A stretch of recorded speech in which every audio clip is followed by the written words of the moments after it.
Okay സാറേ, നമുക്ക് പിന്നെ കാണാം. നല്ല ക്ഷീണമുണ്ട്. ഓ ആയിക്കോട്ടെ. ഞങ്ങള് രാവിലെ ജയിലിൽ വന്ന കാര്യം പറയാൻ കയറിയെന്നേ ഉള്ളൂ. അത്രേ ഉള്ളൂ. അത്രേ ഉള്ളൂ. വാടാ വരെ വാ. വാടാ.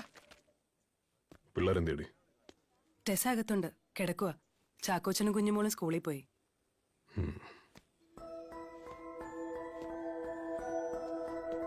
അപ്പ